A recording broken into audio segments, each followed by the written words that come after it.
안녕하세요. 코온성형외과 김영택입니다. 오늘은 베이코에 대해서 알아보도록 하겠습니다. 베이코는 미스코, 하이코, 바비코, 비비코, 미주코라는 여러 가지 이름으로 불리우는 실을 넣는 시술입니다. 보통 콧대를 높이기 위해서는 인공 보형물인 실리콘과 고어텍스, 인공 진피를 넣거나 자가 조직인 자가 진피, 자가 늑연골, 자가 늑입자를 넣어주게 되는데요. 수면 마취를 하고 수술을 통해 삽입하게 됩니다. 하지만 수술이 아닌 시술로 콧대와 코끝을 높여주기 위한 방법으로 베이코가 개발되었습니다. 주로 코끝과 콧대에 돌기실을 삽입하는 시술인데요. 특별히 문제없이 지내는 분이 많습니다만 간혹 사진에서 보는 것처럼 실이 튀어나오거나 이 동영상에서 보시는 것처럼 염증이 생겨서 고름이 나오는 경우도 있습니다. 이런 경우 어쩔 수 없이 실을 제거하거나 염증 치료를 위해 찾아오는 분이 많습니다. 실을 제거해보면 이렇게 다양하게 실들이 나오게 됩니다.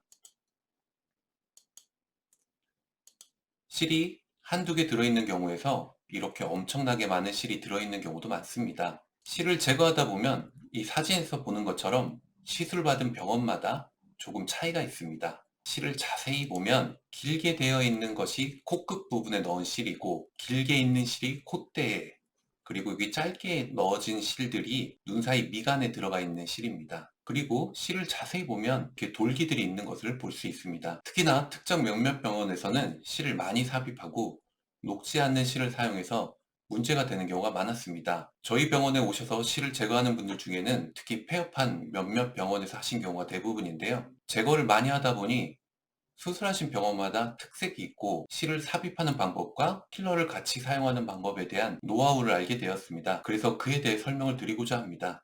우선 배땡땡 365라는 병원에서 실을 넣으신 경우 전체적으로 이런 모양을 하고 있습니다. 현재 보고 계신 게 최근에 제거한 두 케이스입니다. 일반적으로 L자 실리콘의 모양을 하고 있습니다. 전체적으로 실이 하나로 엉켜서 실리콘의 모양을 하고 있으며 실 사이사이에는 녹지 않는 필러가 같이 섞여 있습니다. 분리를 해보면 이렇게 실이 하나하나 보이게 됩니다. 이 병원에서 시술한 경우는 이렇게 통으로 한꺼번에 제거를 하게 되는데요. 이렇게 제거를 하는 장점이 있습니다. 첫 번째는 한꺼번에 제거함으로 실이 남는 것을 방지할 수가 있습니다. 100% 제거를 위해서는 이렇게 일체형으로 제거하는 게 바람직합니다. 그리고 이렇게 전체적으로 제거를 해야 실의 돌기를 최대한 손상 없이 제거가 됩니다. 통으로 제거하지 않고 실을 하나씩 하나씩 빼는 경우에 실을 하나씩 잡아당기는 과정에서 실의 본 줄기는 빠지지만 이 돌기 부분들이 조직에 박혀 남을 수 있습니다. 따라서 가시처럼 돌기 부분이 코에 남는 것을 방지할 수가 있습니다. 두 번째는 통째로 제거해야만 실이 몇 미리 높이로 들어가 있었는지 파악할 수가 있습니다. 이 높이를 알면 실을 제거하고 나서 실리콘을 넣을 때 몇 미리를 넣을지 정하게 됩니다.